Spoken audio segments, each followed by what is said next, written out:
Hello, everybody, and welcome to Church at Home with Rachel for Thursday, the 15th of January.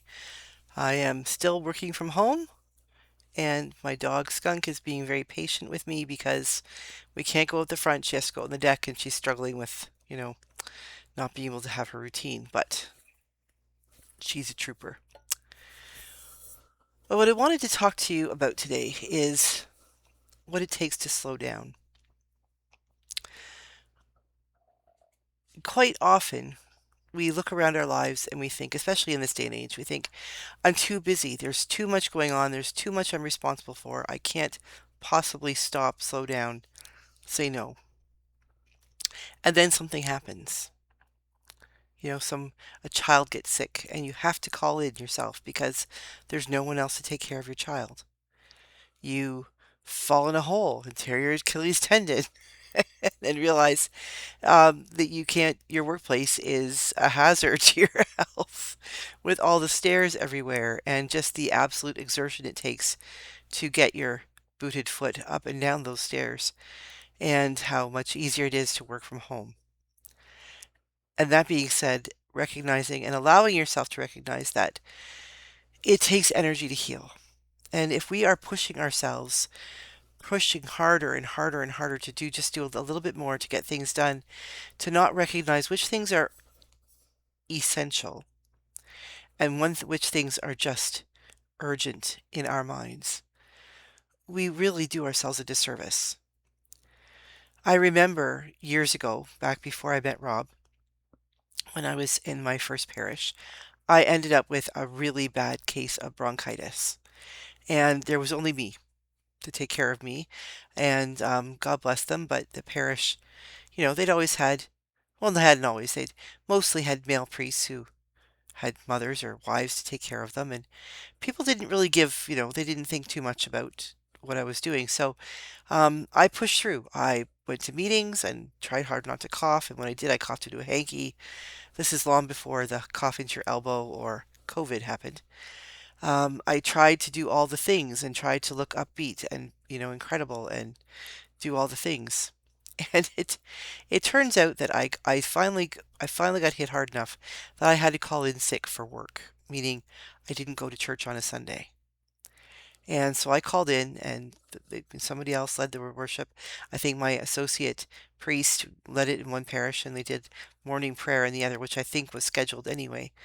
Um, but I was in bed. I was sick as a dog, and I think I crawled out of bed to drive to Swiss Chalet to go through their drive-through and get their chicken soup, so I feel better.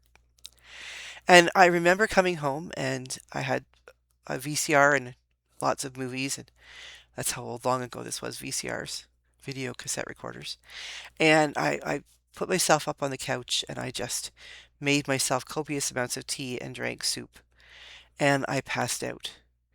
And on Monday, I don't remember any of Monday. And on Tuesday, I woke up about 4 o'clock feeling like I'm a human being.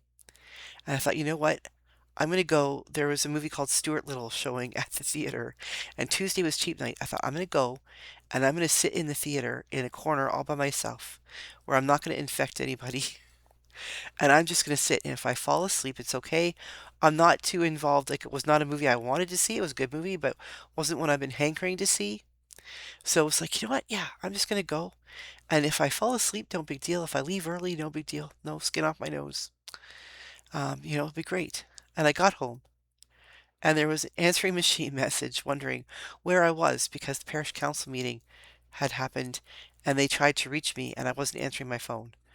I I did know what day it was because I knew it was cheap night at the theater, but it completely blew my mind completely blew out of my mind that I had a scheduled meeting that night. You know what? Sometimes that's important. Sometimes it's okay to do that. They could have Sunday worship without me. They could run a parish council meeting without me. They were okay. And that's the thing. We all need to acknowledge when we're okay. Now, taking care of each other is a whole other conversation for another day, but we need to learn first how to take care of ourselves. And there are way too many of us out there who, rightly or wrongly, believe that we are important in our world. We are all, of course, important in our world. But I think sometimes we take too seriously the role that we have, and or we allow others or others encourage us to help us think that we are indispensable, that if we aren't there to do something, the world will come to an end. There is only one being for whom, if that being was not there, the world would come to an end. That's God, and we are not God. And so it's important that we find ways, preferably ahead of time, so that we, when a crisis like this happens, we're not scrambling and feeling guilty and figuring out how to deal with it. We find ways to make that the downtime, to have a backup plan. What happens if your kid gets sick? What happens if we have another pandemic?